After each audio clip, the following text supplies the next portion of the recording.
भगवान बुद्ध ने कहा कि प्राणी स्वयं अपने कर्मों का स्वामी है।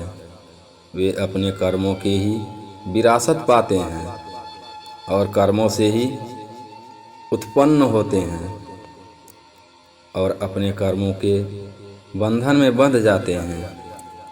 उनके कर्म ही उनके शरणदाता हैं।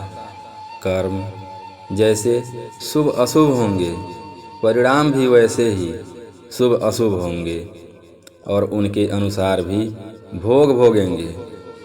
जो कुछ हमें भोगना पड़ता है वह हमारे ही किए का फल होता है। निष्कर्ष यही कि कर्म करना हमारे बस की बात है। भाग्य हमारे अधीन है। हम जैसा चाहें वैसा भविष्य बना सकते हैं। कर्म का विवेचन करने पर ज्ञात होता है मन, वचन और कर्म, मनसा वाचा कर्मणा, मानसिक, वाचिक और कायिक। कायिक जो कर्म कायिक है अर्थात शरीर से है। सामान्यतः उसे ही प्रधानता दी जाती है क्योंकि वही दिखाई पड़ता है, जैसे किसी को मारना या शारीरिक यातना पहुंचाना आदि। वाचिक अर्थात वचन से किसी को गाली देना, अपशब्द कहना या बुराई करना आदि। इसे भी थोड़ा गंभीरता से लिया जाता है। मानसिक अर्थात मन से किसी के प्रति मन में बुरी भावना लाना आदि। इसे सामान्यतः बहुत ही मामूली बात समझा जाता है, परंतु वास्तव में यह मूल्यांकन गलत है। वस्तुतः कर्म इसके विपरीत है।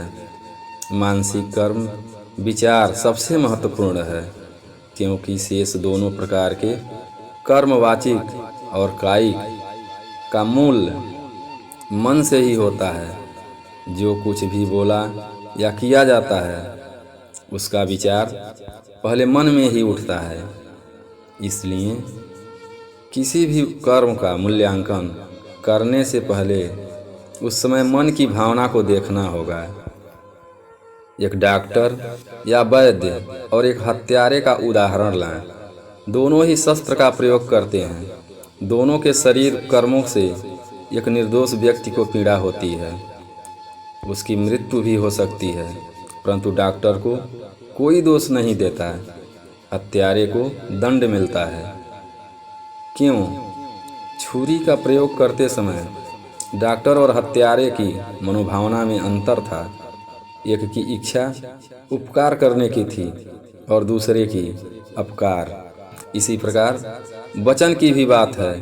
एक व्यक्ति दूसरे को मूर्ख या बेवकूफ़ कह देता है तो झगड़ा हो जाता है, परंतु एक पिता अपने पुत्र को मूर्ख या बेवकूफ़ कहता है तो कुछ नहीं होता, कोई बुरा नहीं मानता। इसलिए कहा गया है कि मन ही प्रधान है। यदि तुम बुरे मन से बोलते हो या कुछ करते हो तो दुख वैसे ही पीछे पीछे चलता है जैसे बैलगाड़ी के पीछे गाड़ी का चक्का। और यदि निर्मल मन से बोलते या करते हो तो शांति वैसे ही पीछे चलेगी जैसे व्यक्ति के पीछे छाया चलता है।